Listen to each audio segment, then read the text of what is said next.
webinar 2, Institutional Readiness. Is that okay, Aaliyah? Okay, we can now see your screen. Good. Okay.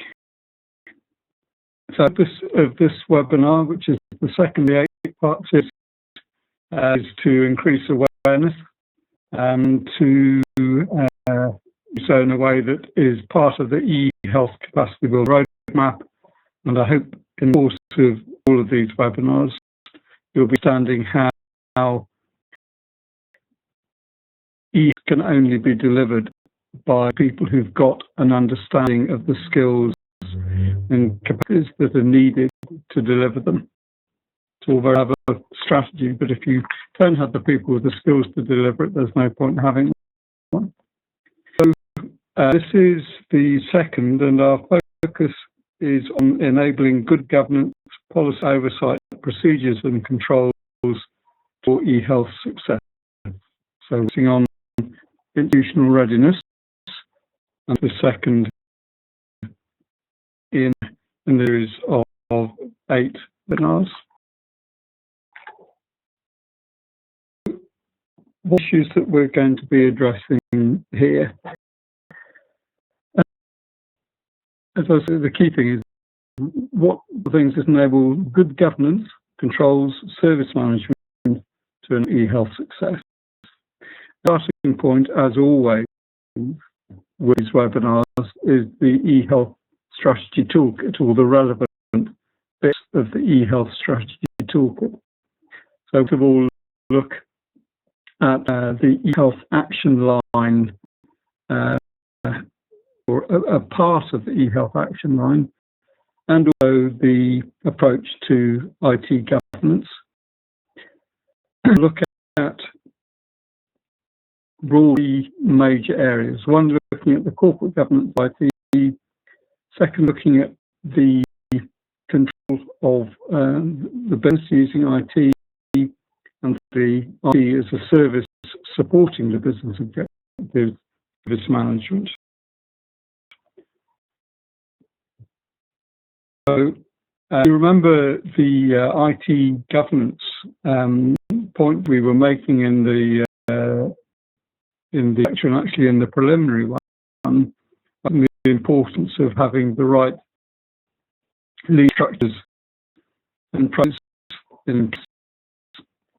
That, in a sense, is the background to the slide from the toolkit, talking about defining action lines. And you'll see that there are broadly 4 major types of action lines: change and adoption, and most importantly for this webinar, one that concerns governance. So this is to do with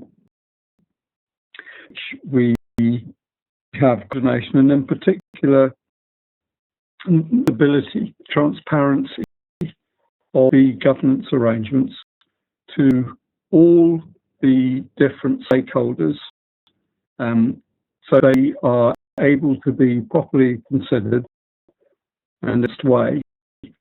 Remember from the webinar last week that there are many different types of stakeholders, including citizens, and they need to feel that the governance arrangements are ones that give confidence in the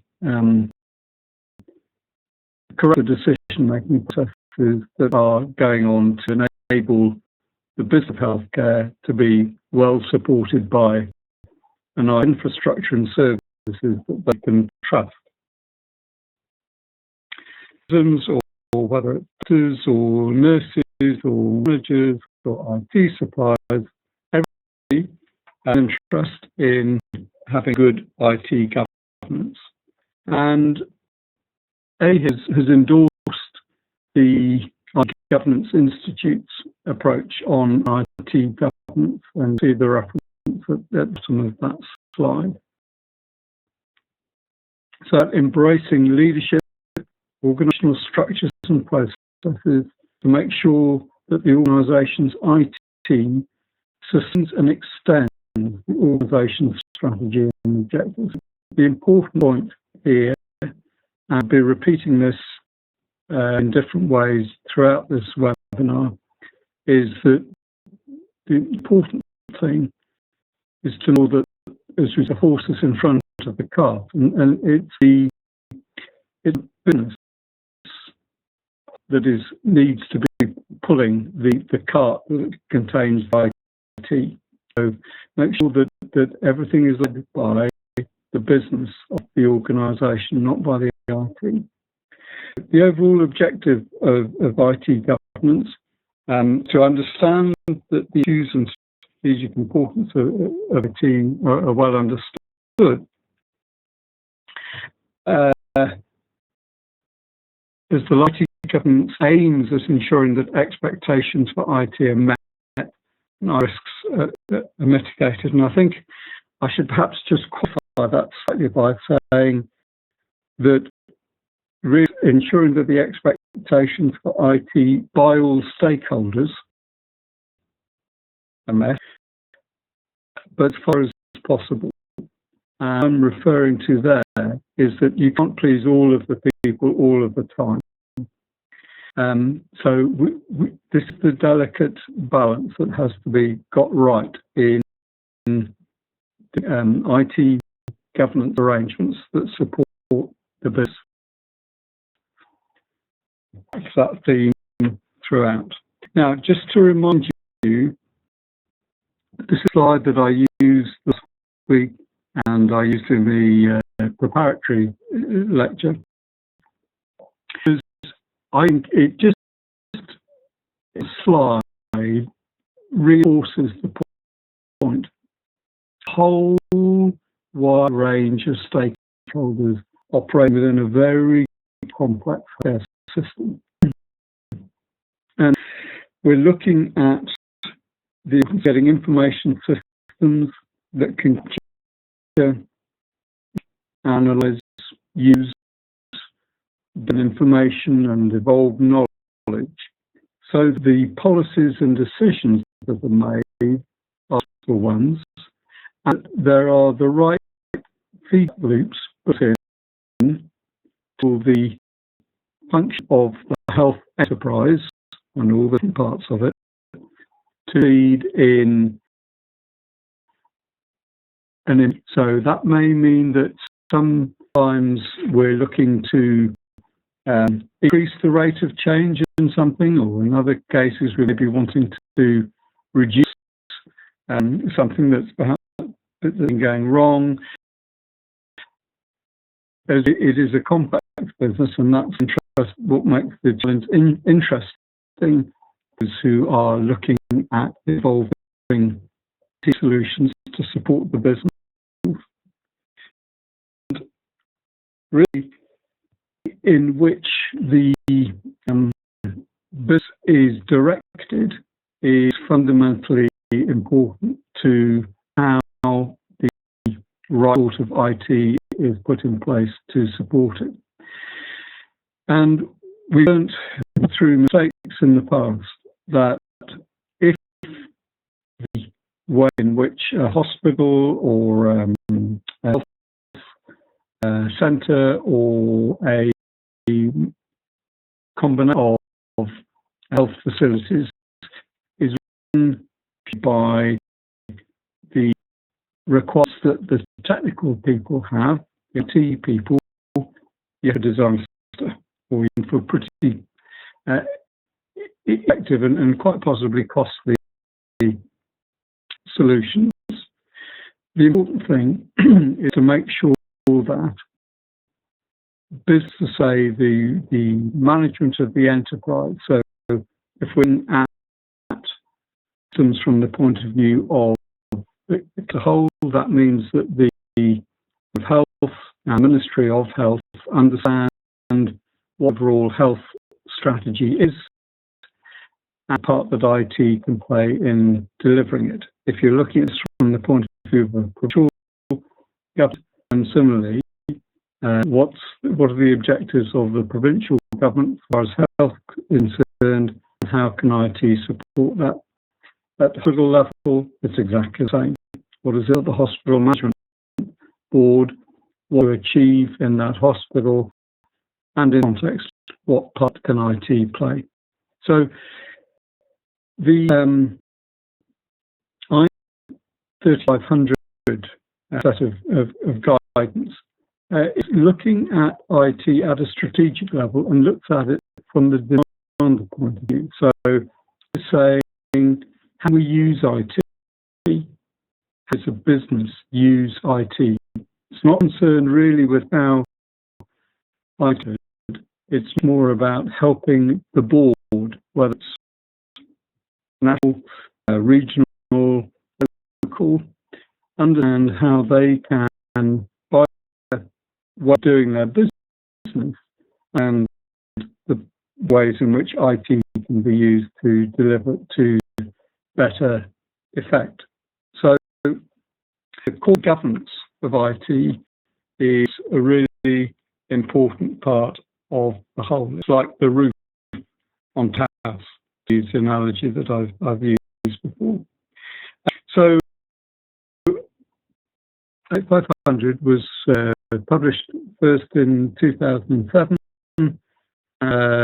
Was bid as this particular standard in April 2008, and provides a number of guiding principles concerned with the health sector, which concern any type of organisation. So, as I've said already, it's really concerned with the governance of IT at the highest level of organisation. The word here that I'd just like to stress is that they can fulfil the legal, regulatory and ethical obligations of organisations' use of IT.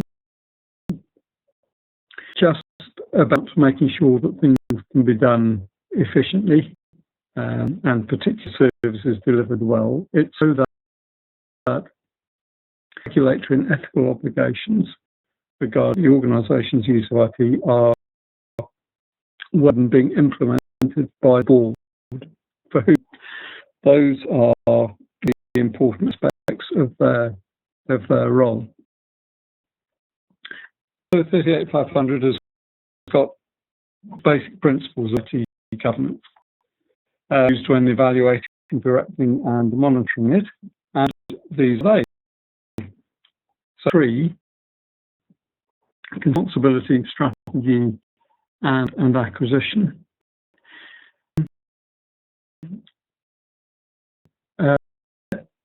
The important part really of the first one is that it is mandated from the governing body. So this when we were talking about the stakeholders last week, talking about the decision makers. So in the context of national level, regional level, local level, the body needs to mandate the organisational structures, roles and responsibilities, ensure that they provide clear ownership and accountability. Right? So that requires them to be engaged and understand the issue. So, it mentioned last time, there are different ways in which one can go about engaging decision makers. So I have to be think about, from the IT community's point of view, how does the governing body of the organisation you're concerned with understand responsibilities in the context of corporate governance, that parts of its organisation also being concerned with that same issue. I figured you on the IT side need to be making sure that the corporate governance are understood, because they are going to be really important when it comes to having successful development and delivery of any eHealth strategy. Second, So capabilities can either enable or hinder business strategies, which is an obvious point, but one of the issues behind this is that you try and engage with the makers in response to the first responsibility requirement. Very easy and tempting to kind of hype up the expectations. So there's the important aspect of managing expectations here. The governing body understand in a realistic way how the business of the health enterprise can be advanced. Appropriate approach is taken to thinking about and taking decisions about strategy and the strategic plans that are needed. And it is certainly best if planning includes transparent and appropriate. And is of the organisation to deliver it, both in terms of technology and in particular, as far as this webinar is concerned, the capacities of individuals to deliver it is fundamentally important. The third point is concerned. This is again, I think, recollection that's been learned through bitter experience. That is that actually acquiring IT should be seen as part of what the overall business requires to deliver, rather than being a standalone exercise. So consider it as part of a wider IT-enabled change process.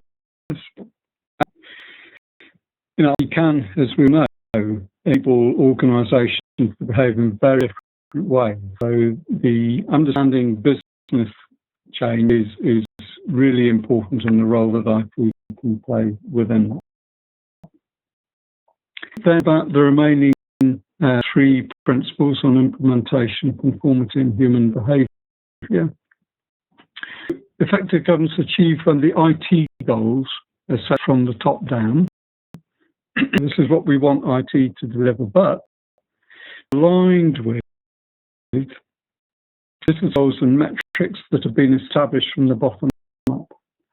You can alignment between the achievement of goals and monitored layer of management. And I'll give an illustration of this basic point a bit later on.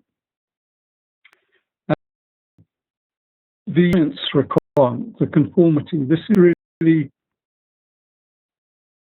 again, a reflection of the fact that the major disasters organisations have not conformed with, for example, things like health and safety requirements or safety requirements. And it's important for us to make sure that that the solutions that are being introduced do indeed comply with the national, certainly and potentially international standards, or a range of different conditions, privacy, safety, that there'll be other that I'm sure you can also think of. And the sixth one, concerned with human behaviour. So it could have been put as the first point, but it's important to recognise that people are affected by IT at all levels in an enterprise. And this may be people as stakeholders, managers, or as users. And remember, we're talking about health enterprises, which are rich, complex systems, can range from what goes on in informed citizens' mobile phone, for example, to a health centre, to a hospital, to a regional configuration, and nationally. What is the users are actually able to do? And the problem is that you can't achieve change unless you've got the training skills for, so either you're a user, manager, or whatever. What are the training skills that need to enable you to get the most out of in health IT? So it's appropriate capacity building. And so 38500 is basically saying to the board of the organisation, your enterprise, just enable the people within it, however you're defining your enterprise, to have the right skills and training so they can use technology to deliver the business benefits that you're trying to achieve. So then, top-down point of view. So you've got corporate governance of IT responding to business pressures and needs and having a continuous process of monitoring, evaluating and directing. And they need to do that with reference to the business processes that are going on. And T departments need to make sure that they are ready to respond to the board, for example, for improved performance measures or to clarify governance arrangements and mechanisms. And ISO 38500 is geared to help develop understanding of roles and relationships. So, being for 20 minutes, so I think this is a good point to pause, and I'll happily take any questions and try and give the answers I can. So, Aliyah, I'm going to hand back to you now, and if you've had any coming in and can run that for me, that would be great.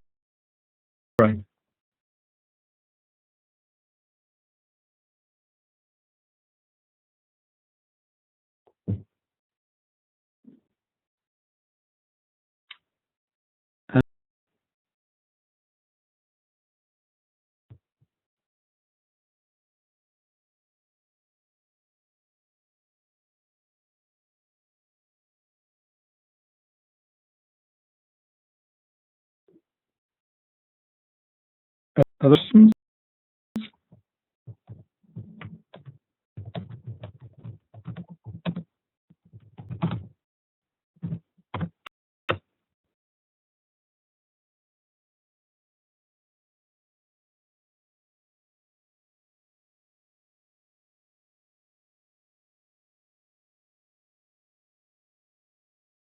Floor is now open for questions.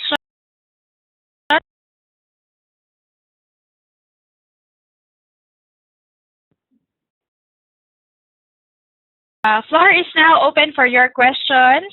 Any questions from the floor? Chat it on the lower right part or lower right screen. I saw that Srianta De Silva is raising her hand.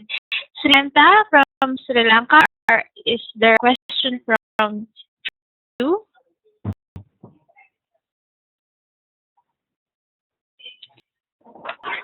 So we have not received any questions. Any comments from our floor? Is anyone?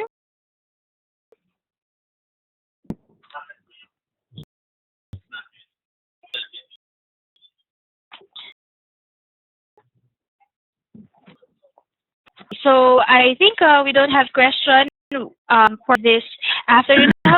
Peter, my question is, how relevant would relevant are standards in the how relevant is the implementation of standards that are spearheaded by the public sector to the private sector? Private health sector. Well, you addressed that question, and there's another question. Okay. I think standards apply equally whether you're looking at the public or the private sector. So in the private sector, there may be a more informed understanding of the way in which the board of directors of a hospital or a health enterprise actually go about developing their business and the business plan, because they have more immediate concern with the ability and success of the health organisation, and they're looking at investments in IT to help them achieve that objective. For people in the public sector, the pressure may be rather less to, or in the past, I think it would be fair to say, being rather less. So there's pressure to improve performance throughout, whether it's in the public or the private sector. Because I think much of the experience that I've been reading from reports from countries is that they are having a hard time in implementing standards nationwide because some private sectors are not involved in the organization or in how the standard on how the government come up with the standards. So I think that is a challenge nowadays. So we have some question from Mariani. What is governance? I go with a question from Dina. When is the governance IT ready to evaluate with ISO? When is it ready to evaluate? With ISO.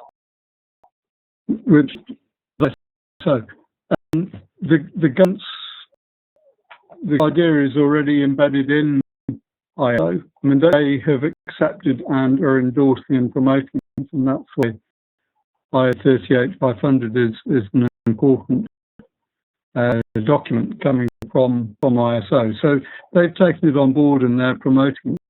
And, you know, I think part of this series to encourage people attending to make sure that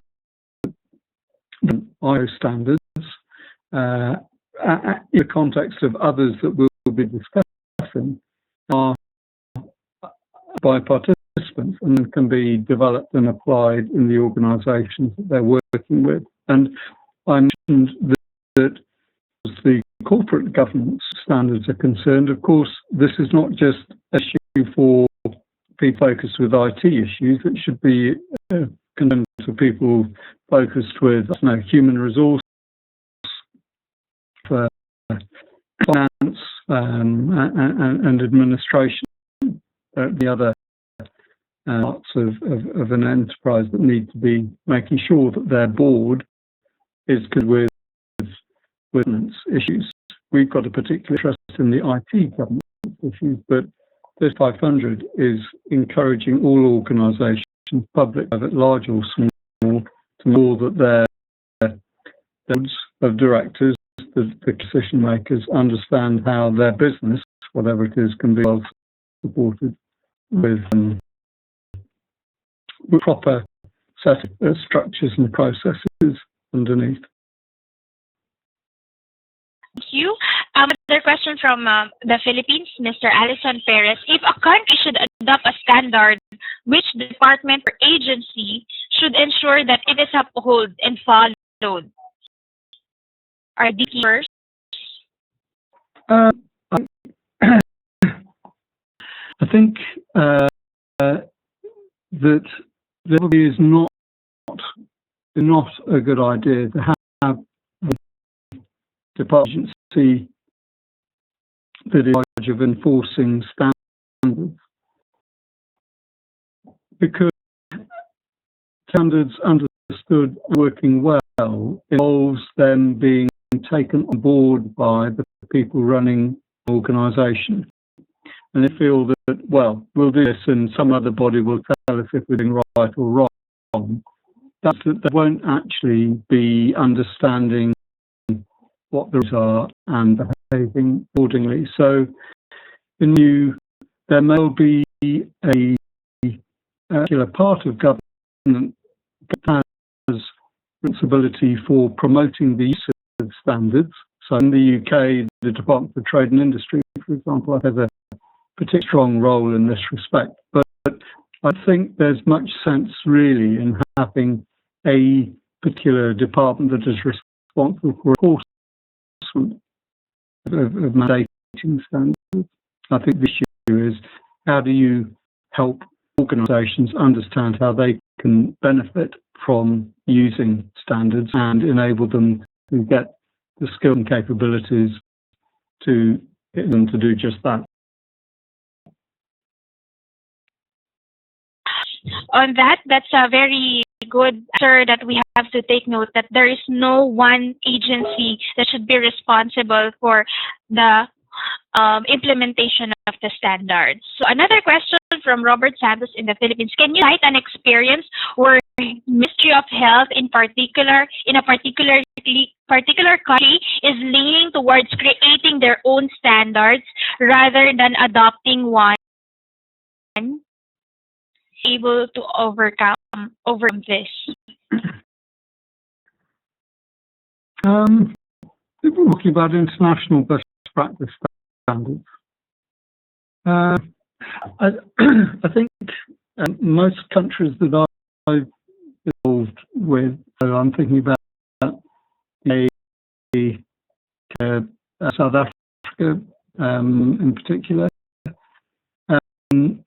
Those three, has there been a real push to invent a wheel?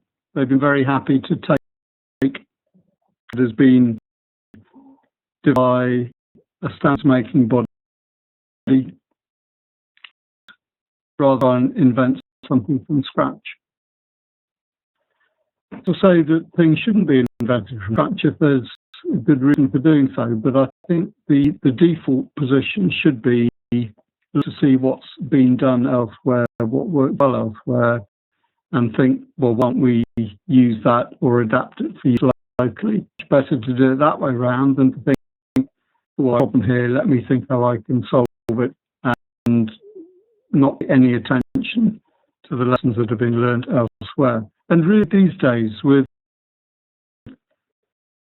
doing right now, where, you know, I'm sitting here in the UK and sharing ideas with you in a number of countries in East Asia, there really isn't any excuse for not going out and finding out what's been evolved and what's worked well elsewhere. We are living in a much more global community now, and we're taking advantage of that and not inventing wheels unnecessarily. The answer is no, I can't think of one. Yeah, the key message that they're trying to point out is that there are already available solutions to our problems, and the very thing that we have to do as government officers or those working for eHealth in our countries is to clearly identify what tools which could be used to address the problems, or what standards should be adopted, because not all standards are well tailor fit to the countries. Another question from Pakistan. Anything to add? No, I mean, I understand that, and thank you for a very good summary, Elia. And that is a challenge for everybody. And I think all I'm saying is negotiate a solution that works for you. Don't ignore what is done internationally. Take your visions in the light of that. Okay, done. The message is take your leadership to level to address the problems. Question from Pakistan: which ministry should lead in developing the standard? Is it the Ministry of Information Technology or Ministry of Health? So this is also one of our problems, or not really problems, one of the things we are working out in the Philippines. Yeah.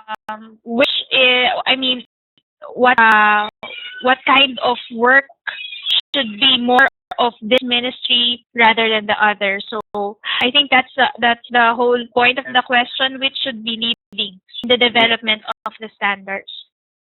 Yeah, parentheses are the things that are seasoned. So that's a biblical reference. So how do we resolve that? I think basically that for the clearly health, for the mental health, things are clearly IT for the Ministry of IT.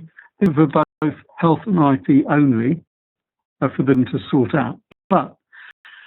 But increasingly, government is taking the view that actually what is to try and evolve that can apply across a range of different departments, because information supports government as a whole. And at national level, if you take a community too, that's all there. So if you think of community, you'll have typically health, hospital, primary school maybe, you'll have government offices, libraries, businesses, and all of them have IT and will have requirements for. So from you, it doesn't make much sense really to have standards that are only relevant for the sector. It would make sense to have standards that are generic as far as possible and used by everybody as far as possible, and then where necessary, have them localised. So if we say healthcare, for example, there may be some very particularly important issues to do with confidence, for example, that mean that certain standards that need to be applied to the health sector that aren't relevant elsewhere. So there then be some health-specific aspects of generic IT standards. But if the Ministry of IT is developing standards, then it needs to understand that the overall responsibility for use of IT within any country, the responsibility of the government of the day, that they understand, as per ISO 38500, the business of the country needs to be. So it then needs to direct the Ministry of IT, what are the important things you need to be focusing on? What are we actually trying to do here?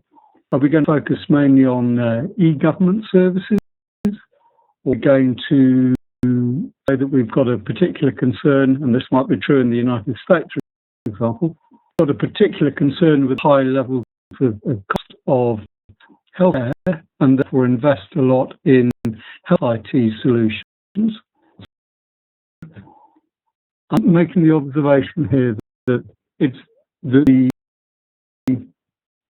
things that the relationship between health and IT is close, but must be understood looking at a number of different levels. And when you bring the rest of government into the picture, whether that's at a national level or a local level, the thing to do, I think, is look for the generic synergies as far as possible, and localize. So look for the generic use of standards that have been developed nationally or internationally, and then some according to what your requirements are. So from the Philippines point of view, or Pakistan, or wherever, the general picture would be whole of government level, or looking particularly at the relationship between the Ministry of Health and the Ministry of IT, look to see what is available initially, and then look to adapt and localize that. Whereas, well, that would be going in position. But there may well be it's coming from the bottom up, so to speak, where you've got a whole range of legacy systems that require different sorts of solutions to be developed. So it's a tricky process. So I'm going to stop the Q&A session there and move on to the next bit of the presentation, because this too is an important part of what needs to be understood as we look at the governance. So if that's okay, I'll move on to the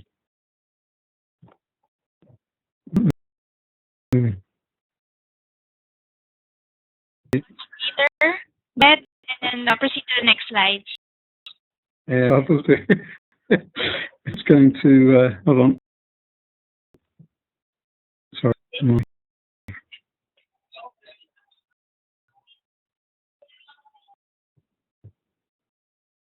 It seems to have frozen a bit.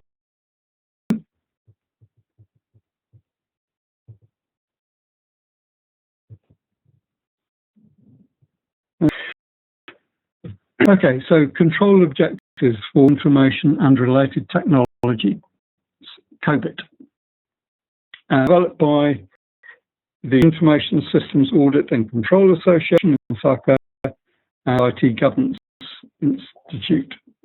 So it's a really important framework, and I've already mentioned it, and I'll be coming back to it in a number of the webinars, and you'll find that in 8, the last one, I'll pull a lot of these standards together with the framework that COBIT offers us.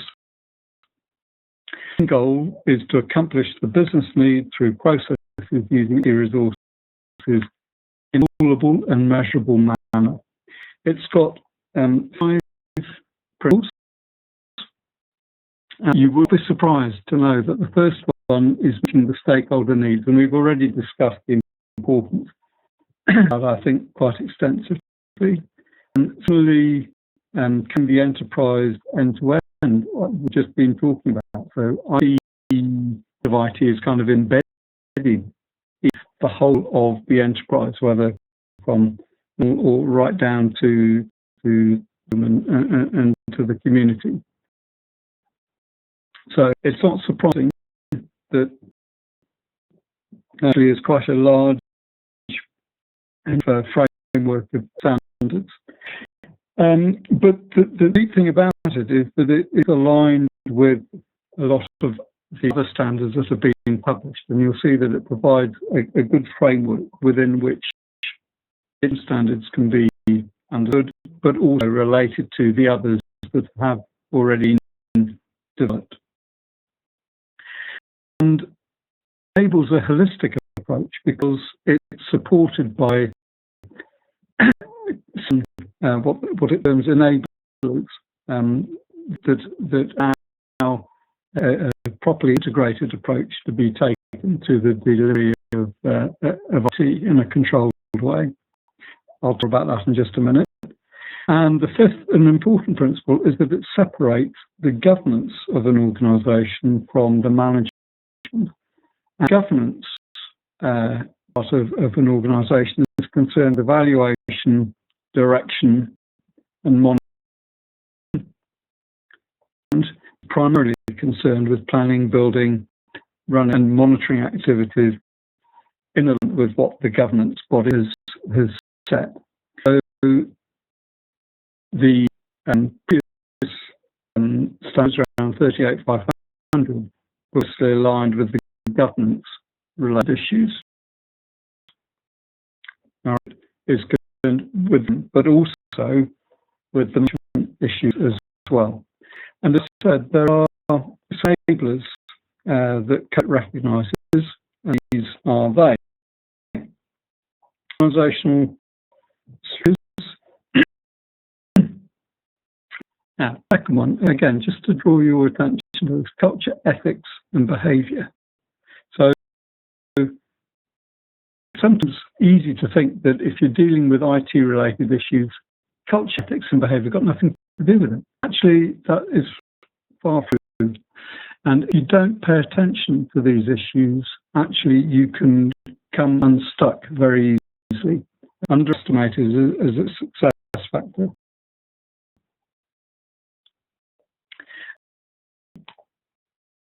Policies and frameworks we talked about already. Information being pervasive, we've talked about already. The services, the infrastructure and the applications is a fairly obvious enabler. That's what immediately comes to mind as to how I enable things to get done through the services, the infrastructure and the applications. I've been stressing at several points, and what the webinar series is really about is that you can do any of this unless you've got people with the right skills and competences. The final one is about the processes, and let me just talk a little bit more about the domains and processes in the slides. So, COBIT recognizes 5 domains, and the first one, which I've already mentioned, is concerned with governance and processes of evaluating, directing and monitoring. And there are, within the management of the enterprise IT, the 4 sets of activities to do with alignment, planning, organising, building, acquiring, implementing, etc. And there are in total about 37 processes and about 100 plus objectives and 1,500 control practices. So COBIT provides really quite a detailed calculation of what needs to be done to deliver in a controlled way. And to give an example, let's take the align, plan and organise domain, and these are the processes COBIT identifies that are involved. I've given you the reference to it. So all these processes be undertaken, and within each of them there are a whole range of other activities that COBIT identified and detailed for you to work your way through as is appropriate. So in the COBIT 5 framework, you get this balance right between optimal value and a balance between realising benefits and optimising risk levels and resource use. And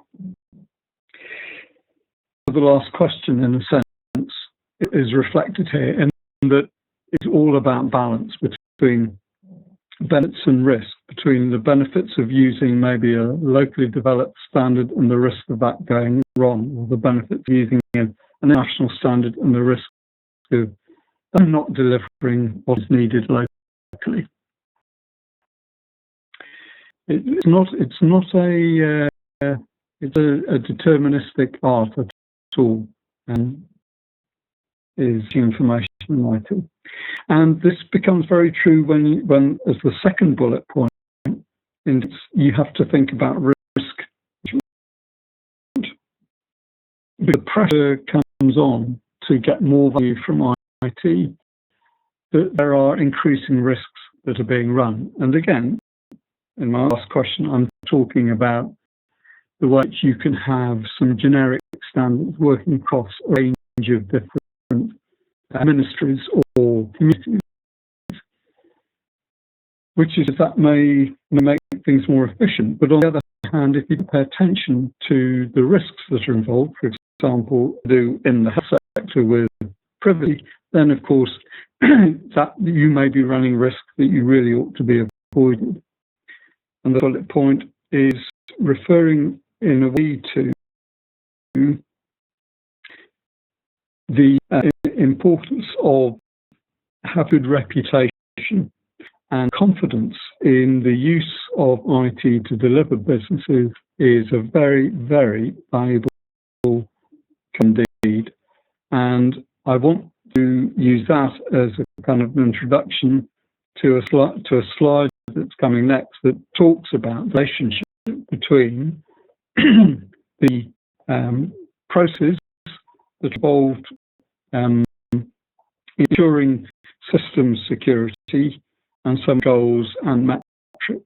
So on this slide, this is a build-up slide. It's looking at within COBIT at DS5, ensuring system security. That's the process. And the first is to goals, and then think about, well, how are we going to measure their achievement, and what does that indicate about the performance that we got, and how do we reflect on that, improve and realign things. So the classic sort of cycle of improvement. The business goal might be to maintain a health system reputation and leadership. All right. And measured by, for example, the number of incidents causing public embarrassment. It can be all sorts of different types of things. But let's say that from the board's point of view, business goals is maintaining the reputation of that organisation and avoid public embarrassment. So as the IT part of the business is concerned, it has a particular goal to ensure IT services can resist and recover from attacks of one sort or another. Allows it to have processes in place that enable it to detect and resolve, for example, unauthorized access to eHealth systems. So that's the process goal that then be developed. And to be done, you have to understand what the eHealth security requirements, vulnerabilities and threats are.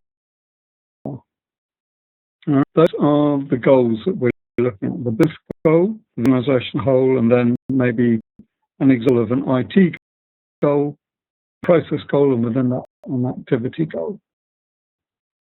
And that red square that I've just put around there really is the focus of the IT, if I can put it that way. So the IT goal will be measured by the number of actual IT incidents that have happened, an impact on the business. A process goal might be measured by the number of actual incidents because of unauthorized access.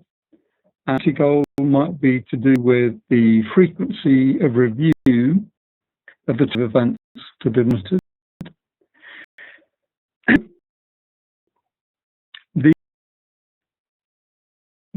From the top, but ways in which they're measured need to be pretty pragmatic and driven by what can be reviewed and developed from the bottom up. So there's a discussion that goes on about the relationship between the two.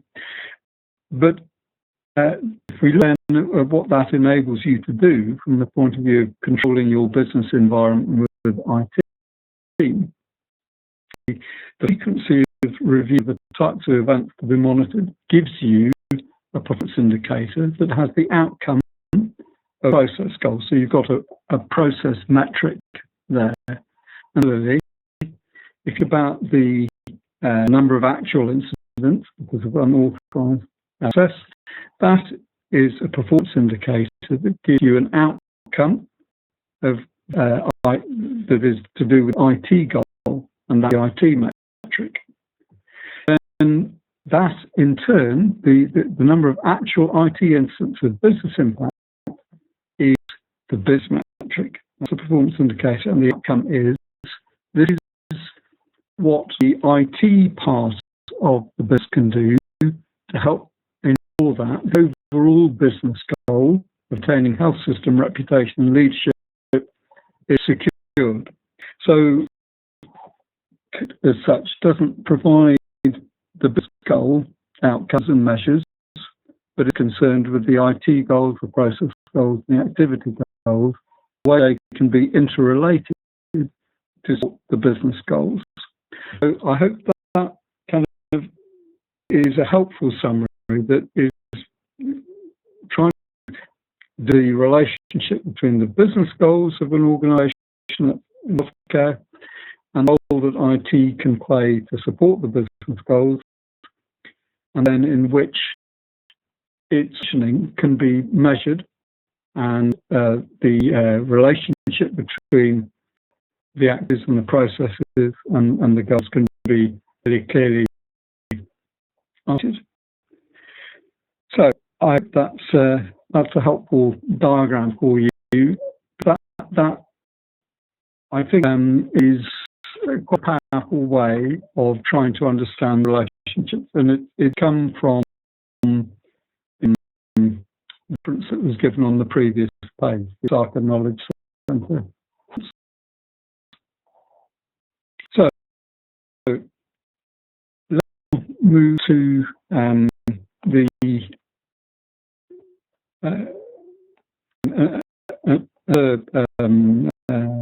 set of standards that I'll be coming back to in other webinars.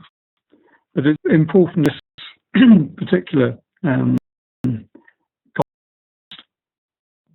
Technology Infrastructure Library, ITIL, and in the UK, 1980s, as a framework for best practices. The version focused on basic IT operation, but the important stuff really was made in version 3 that was in 2007, and that concept that IT is service that supports this goal, basically what we're saying so far today. And it has there are 4 levels of accreditation: ITIL version 3, and intermediate, expert, and master. And you then go into greater detail in each of the 5 major topics of this library of information and best practices that ITIL have. And the work that they have in ITIL version 3 is summarised in this little logo on the right here. But it's also teased out in these 5 elements. And one of the things that ITIL really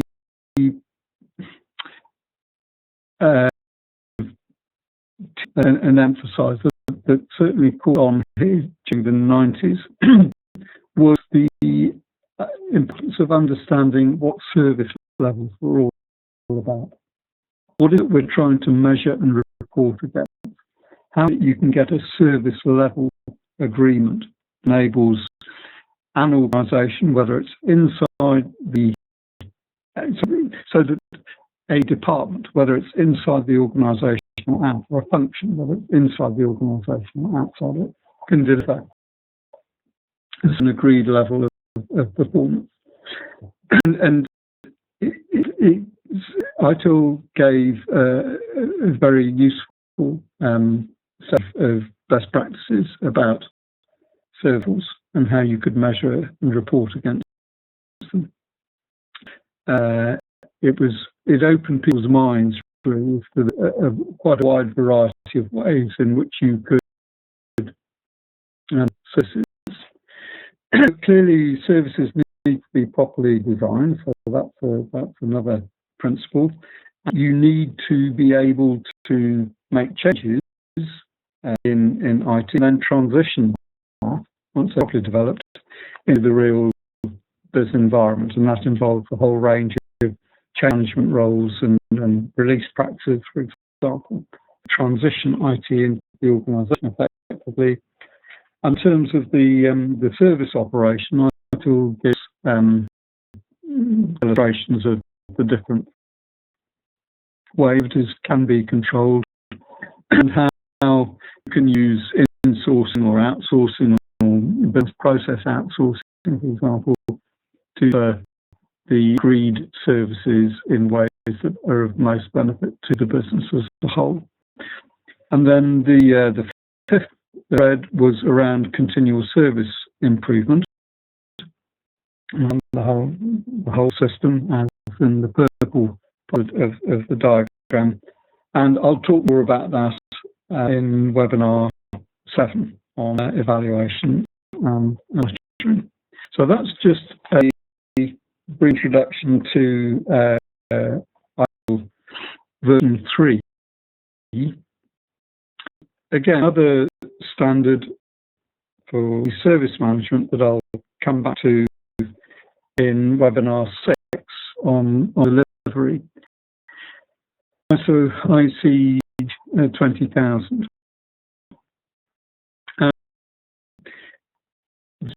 relevant because it's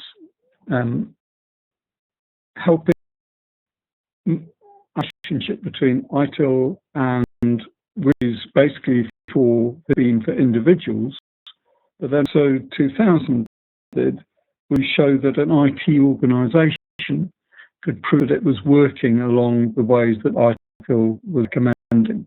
So that's the relationship really between ITIL and ISO. The difference between for individuals and the way in which that can provide assurance to the clients of an organisation, and the way in which an organisation, IT organisation, can prove that it's working to standards. So that's ISO 2000 does. That's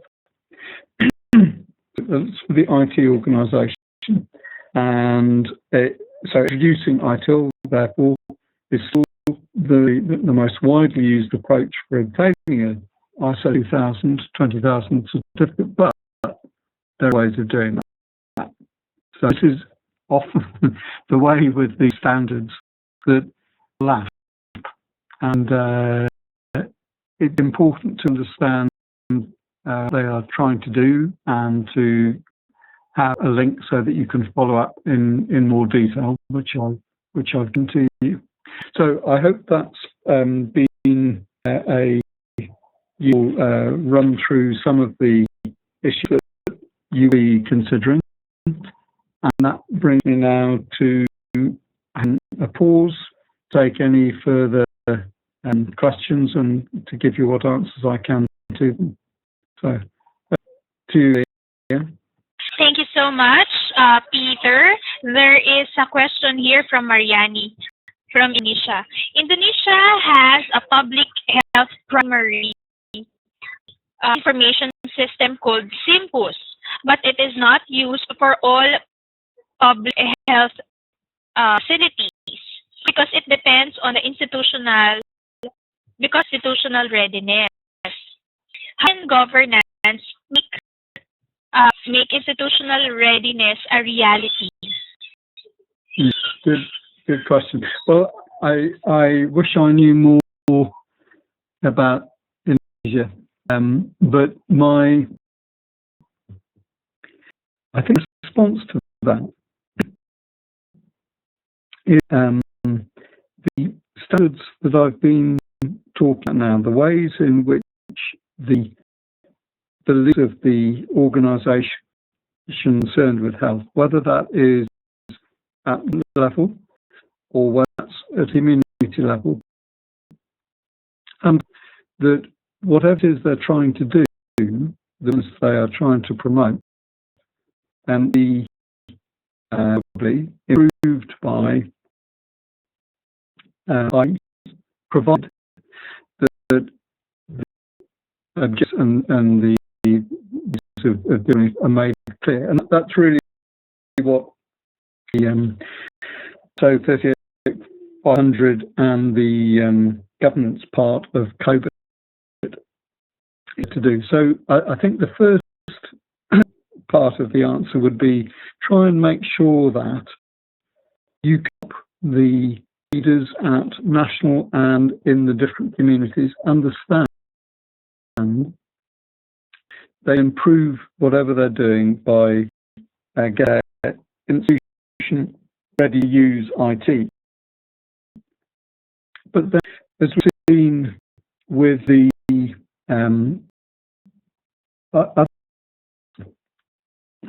and ISO 20000, there are some ways in which they can deliver overseas that can probably be improved by, again, understanding of the different steps that can be used to deliver different types of services. So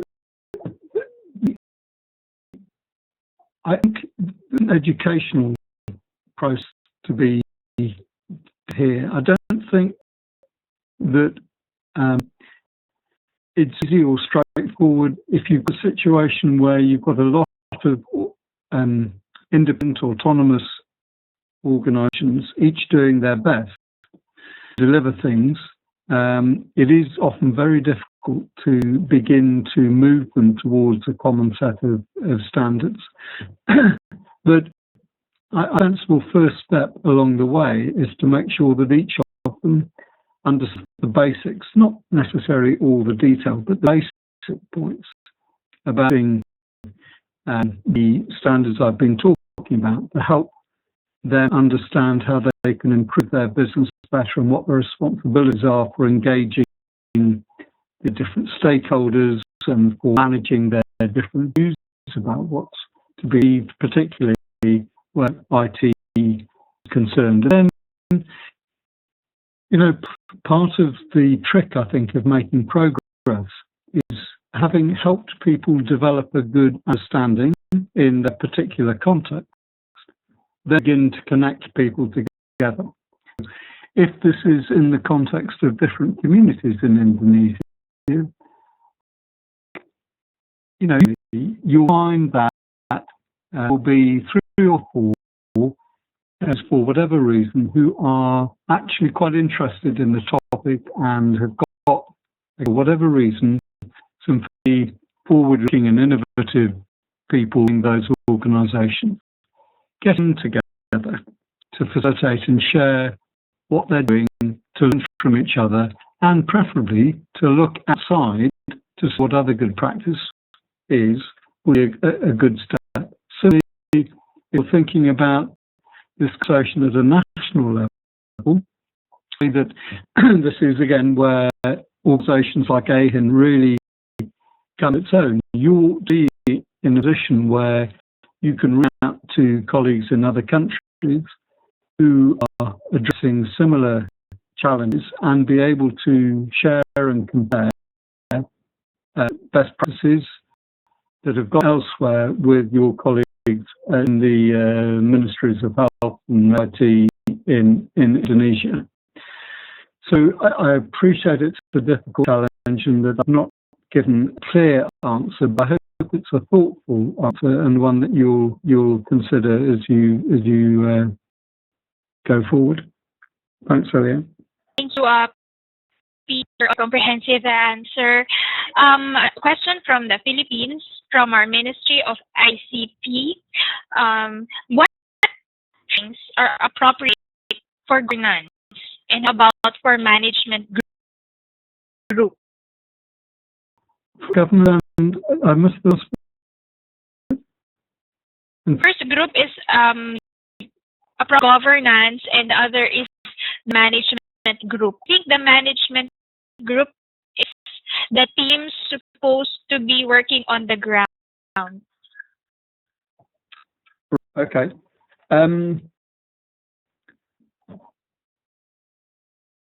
I will.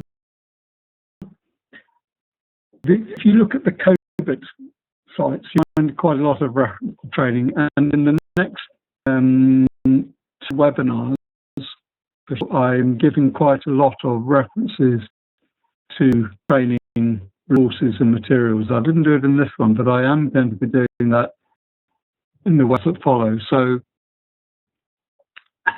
next time, and I hope you'll get some links to some webinar, to some resources that will be useful for you. But basically, if you follow up the links that I've given you to COBIT and ISO, you'll find there some training resources that are available. Now, the that I can do over a webinar like this, and a whole range of commercial offerings for almost all of these standards. There are online courses that are available, such you may be eligible to take, some may not. So there's material out there, and I hope that you'll find that the references will be URLs that you've been given, plus what you get over the next 2 or 3 webinars will give you some resources that you can then explore and decide whether they are fit for particular purposes. But in the Philippines, in the CT, I would imagine you've got some further developed resources that may well adapt some of the international training offerings. Certainly a picture for that, I would have thought. So locally as well.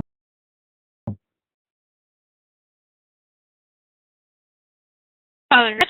So we stay tuned for the next webinars wherein we can receive and hear more specific training, specific tools, where we will learn more about governance and for those who are working on the ground.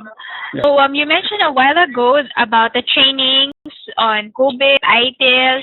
I would like to inform our network that AeHIN is having a scholarship for its members to undergo this training. And just this afternoon, we have 33 participants from 11 countries taking the COBIT Foundations training. And if you will pass the exams this afternoon, they will be certified on COBIT 1.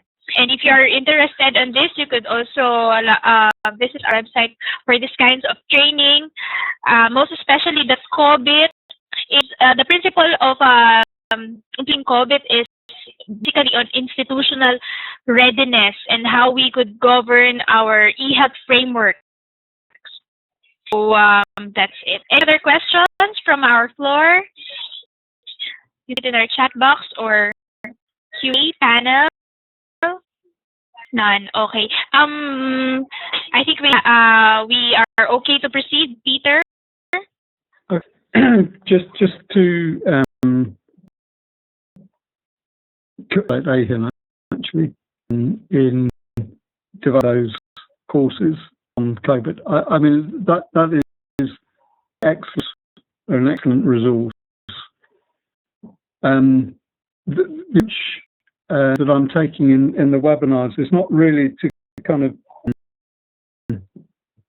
recommendations on any particular package or any particular standard. I'm more concerned really to make sure that you've got understanding about what these different standards are, interrelate, and to put you to some resources, and I take it as a given that you will be familiar with what AeHIN and Hinjix can, because you've created very useful results should enable working in different countries in specific region to be able to have access to material that is entirely relevant to your particular context and be able to compare good practices easily, and that is really excellent. I'm really pleased to hear that.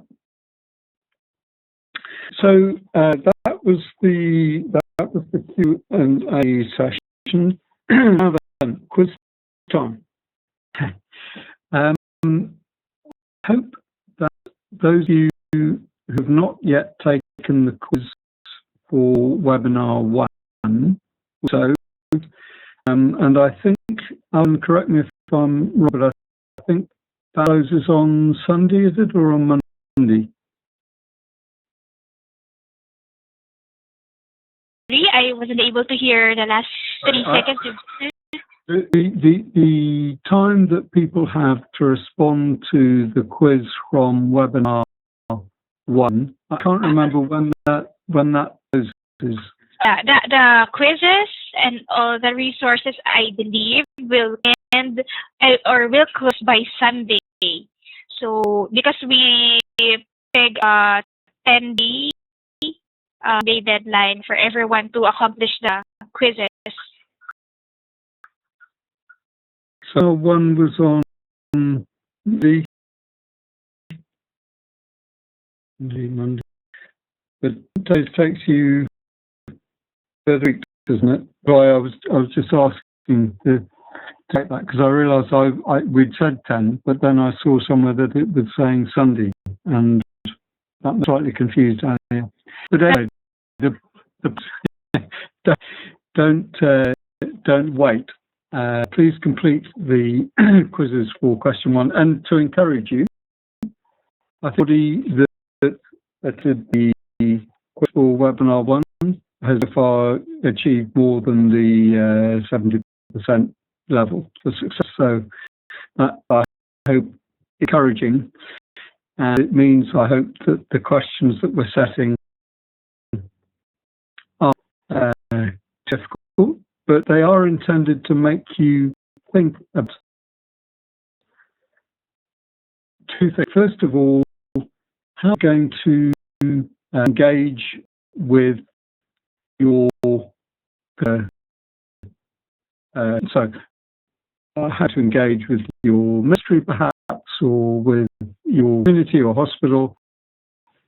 What does this relate to you locally?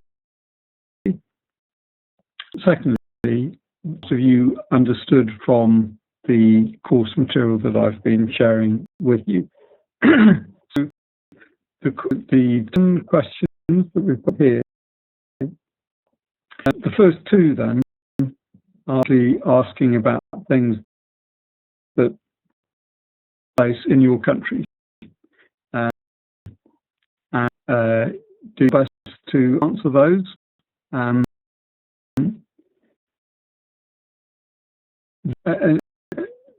They be resources run by the Global Observatory for eHealth. The URL I gave you last time may help, but challenge for you to try and think about how you're going to relate what you've heard to what you know is the situation around. In terms of what we've covered in the questions over the session today, I think I've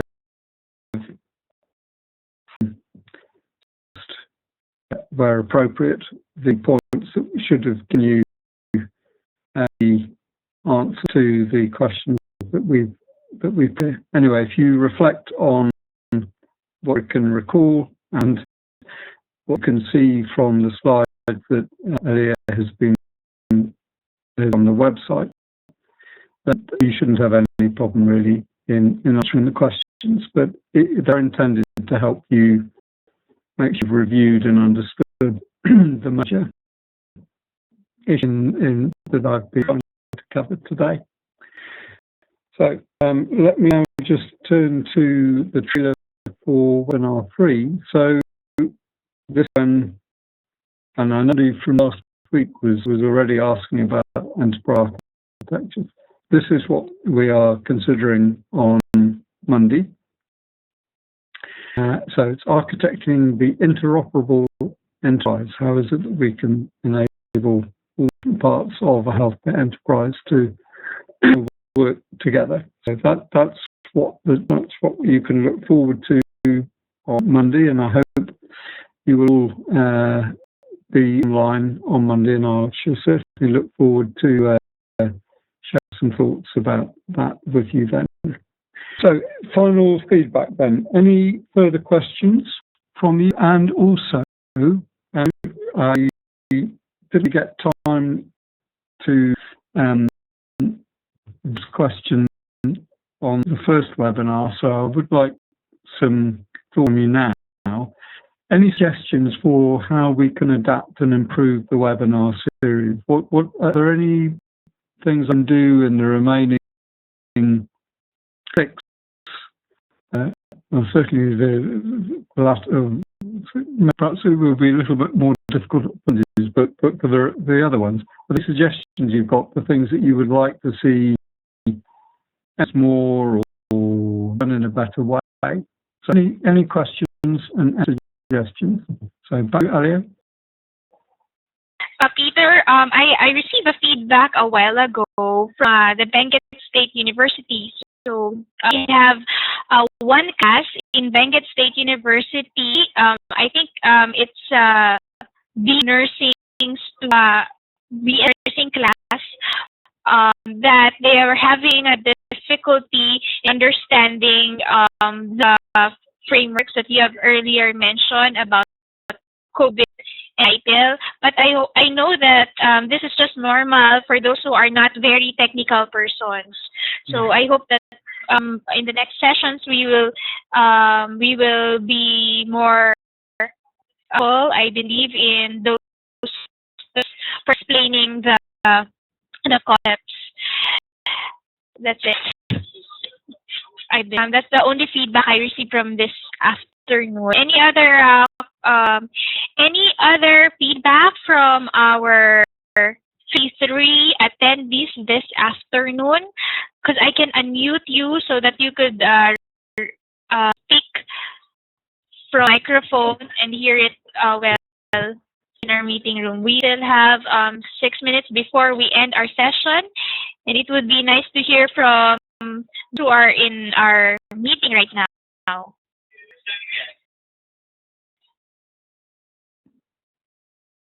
Here from Ephraim Katimbang, regarding the quizzes, to be honest, I am having difficulty in terms of answering the questions.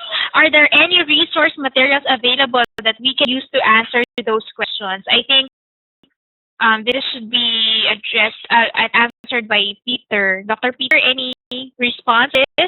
Are there resources which you could give, like links, the materials? Well, I'm a bit confused here. If the question is about do you have a national e-hierarchy, or does your country have a formal governance structure? I don't have those questions. That's a challenge for you to find out. But all the rest of the questions that I've asked are covered in material that you've got. So look at the website, and if you want further information on, follow up the URLs that I've given you, because you'll find there the more detailed information from which I've pulled out the content of the slides that I've been presenting to you. So you've got the material already that should enable you to answer the questions, but you need to perhaps reread it and on it. If it's still a problem, then let me know and we'll make further changes and adaptations as we go along. But I think at the moment, I do in the text and in the references and in what I've said, the answer to all the questions.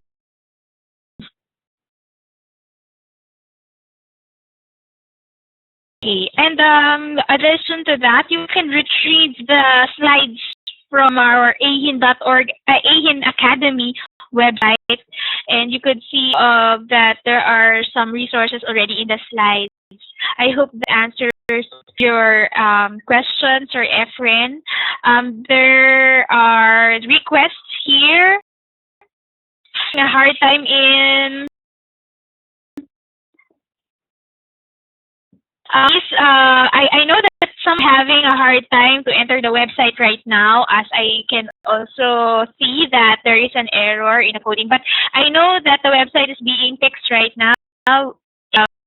Resource materials are being uploaded. So I hope that you will take time to wait. Maybe early evening we will be able to fix that. Regarding the quizzes, when is the deadline of the quizzes? I know that the deadline, we are having a 10-day deadline for the quizzes, so it should be next Sunday, coming Sunday. But I will confirm that with Dr. Alvin. For those who are requesting for a retake of the quiz, echo that to our course coordinator. Okay. You should be able to receive an email follow-up from me that I will be blasting to everyone who are enrolled in this course, so that we could clean up your requests, address it. The recorded webinar. The recorded webinar is uploaded in YouTube account that is in 2011, and you also see that in our AeHIN Academy.org website. Other responses or cons? I highly encourage those who are coming from the same countries to also follow up with their classmates in their same institutions or same organizations or same country, so that we could hit our target attendance every meeting, which is 140 for those who are officially enrolled. Most especially those countries who can easily, mostly for those countries who can the session at 3 o'clock p.m. Manila. I understand that some countries are having difficulty with the schedule, but I know that they are connecting or are listening at their most time. So I hope that you could also encourage them to be in our webinar. So any other questions from the floor before we end? We still have 1 minute. We hope that you will be excited on our next webinar. Any other things to say, Dr. Drury? Any announcements or reminders to them? That's fine. I'm listening then from that feedback that you can hear me okay, that I'm not talking too much. I'm just assuming that the piece at which I'm covering the material is okay. Because if I'm talking too fast and losing people, then that is not helpful. So, but not yet, I don't think so. I hope I'm okay. Okay. Look forward to speaking with you all, and preferably with some more as well.